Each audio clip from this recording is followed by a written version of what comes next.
Fala galera, aqui é o Wesley Santos do canal Investindo em Conhecimento. Neste vídeo vamos ver tudo sobre os 7 hábitos que o tornarão altamente eficaz, fazendo com que você molde a sua vida da forma que desejar. O livro Os 7 Hábitos das Pessoas Altamente Eficazes é ideal para quem deseja inspirar e motivar as pessoas, pois a leitura vai te auxiliar a definir objetivos na vida para que você seja protagonista da sua própria carreira. Além disso, é um guia prático recomendado para todos que queiram ter pequenos hábitos, porém com grande impacto na rotina, tornando-se mais efetivo em todas as áreas da vida. Primeiro hábito: seja proativo. Mas afinal, o que seria uma pessoa proativa? Para o autor, pode ser considerada proativa aquela pessoa que é orientada pelos seus valores e capaz de tomar suas próprias decisões diante dos cenários adversos. Essas pessoas compartilham algumas características bem desenvolvidas, como autoconhecimento, imaginação, consciência e livre-arbítrio. Quando você desenvolve essas características, você se torna muito mais resistente a tudo que você está exposto. Ou seja, você é menos abalado pelo cenário em que está inserido, pois só você pode criar um novo cenário a partir do momento atual, trazendo para si a responsabilidade. Uma das maneiras mais eficientes de ser proativo é por meio da imaginação e da afirmação. Você deve deixar de ser uma pessoa reativa, que só vive imersa na reclamação e não assume a responsabilidade devida. E você deve passar a ser uma pessoa proativa e esforçada para agir, focando nas coisas possíveis e sobre as quais você tem controle. Alguns exemplos de pensamentos de pessoas reativas: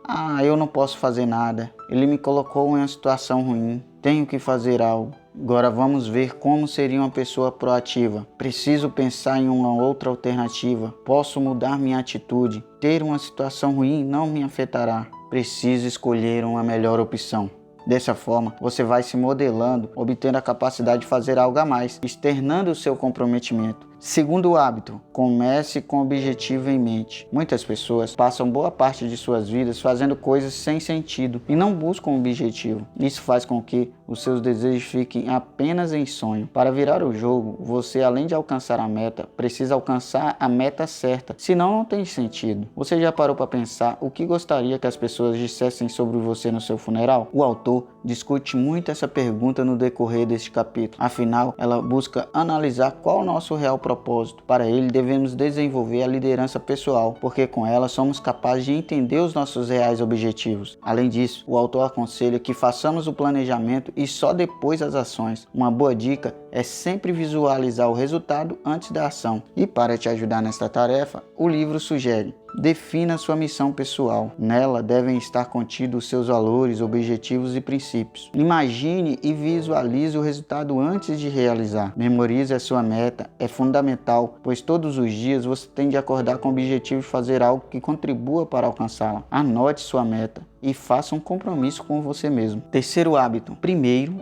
o mais importante. O tempo é um recurso escasso. Portanto, temos de saber gerenciá-lo da melhor maneira possível. Logo, você tem de ser responsável por comandar o seu barco rumo ao seu objetivo, definindo bem quais são as prioridades importantes. Um grande erro comum é dizer sim a tudo e a todos. Isso pode te levar para mais perto ou longe do seu objetivo. Portanto, aprenda a dizer não quando for necessário. Lembre-se que ser atarefado não significa ser produtivo. Ser produtivo e eficaz é fazer as coisas que nos aproximam de nossos objetivos finais e são coerentes com nossa missão. Quarto hábito: pense ganha-ganha. Se pararmos para pensar, chegamos à conclusão de que a maioria dos relacionamentos ou até negociações que assistimos e realizamos sempre terminam com duas pessoas insatisfeitas ou então apenas uma vitoriosa. De acordo com a explicação dada pelo autor, é bem raro ver os dois lados vitoriosos, e essa é uma característica das pessoas altamente eficazes. Afinal, uma pessoa eficaz não enxerga uma relação como uma competição. Coloque em mente que essa ação traz apenas ganhos para os dois lados, além de você conseguir estabelecer fortes aliados para o futuro. Quinto hábito: procure primeiro compreender,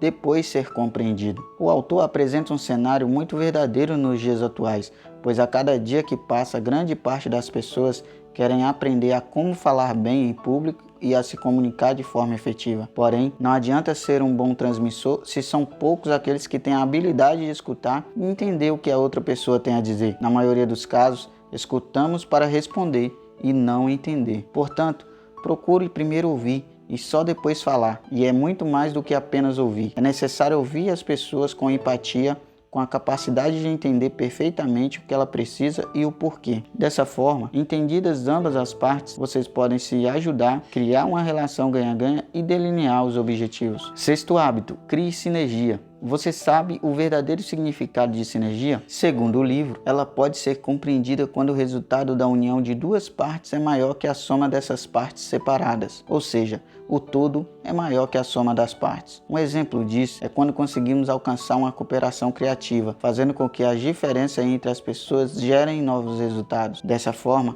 o trabalho em equipe faz com que os seus pontos fracos sejam supridos pelos pontos fortes de seus companheiros. Ou seja, o seu poder é multiplicado e assim alcançamos um bom resultado com a combinação das melhores partes. Portanto, trate as pessoas com compreensão e respeito, afinal cada uma possui forças e fraquezas diferentes. Sétimo passo: afine o instrumento. Nesta última etapa do livro, o autor mostra o quanto é necessário darmos uma atenção especial a nossos hábitos. Para entender melhor, ele conta a história de um homem que estava serrando um tronco. O andamento do trabalho era lento, e quanto mais ele se esforçava, menos ele cortava. Então a pessoa sugeriu que fizesse uma pausa para afiar a serra, mas ele disse que estava muito ocupado e não conseguia fazer isso. Na verdade, isso acontece a todo momento com nossas ferramentas. Por isso, precisamos ter a capacidade de enxergar quando é o momento certo de parar e afiar os nossos hábitos. Muitos acreditam que trabalhar de forma excessiva é o segredo, porém o segredo é que você deve trabalhar de forma inteligente e melhor. Para você afiar os seus hábitos e extrair deles os melhores resultados, veja as 4 áreas fundamentais em que você deve focar.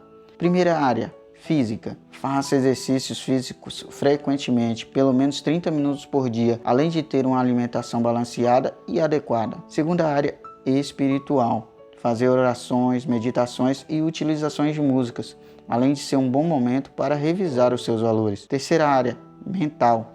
Realizar atividades como leitura, escrita e planejamento. Quarta área: social e emocional. Obter empatia, ouvir e ter o pensamento ganha-ganha é fundamental. Isso são pequenas coisas que você pode fazer no seu dia a dia e os resultados são certos a longo prazo. Portanto, dedique pelo menos 1 hora por dia a essas 4 áreas. Espero que você tenha gostado do nosso resumo e consiga se tornar uma pessoa altamente eficaz, seguindo os conselhos do autor. Deixe sua opinião nos comentários, seu feedback é muito importante para nós. E se você ainda não é inscrito, inscreva-se no canal e deixe seu like. Outro recado: se você deseja se inteirar de todos os detalhes do livro, a edição completa conta com 455 páginas e está disponível para compra no link abaixo. Tá joia? Aquele abraço e até a próxima.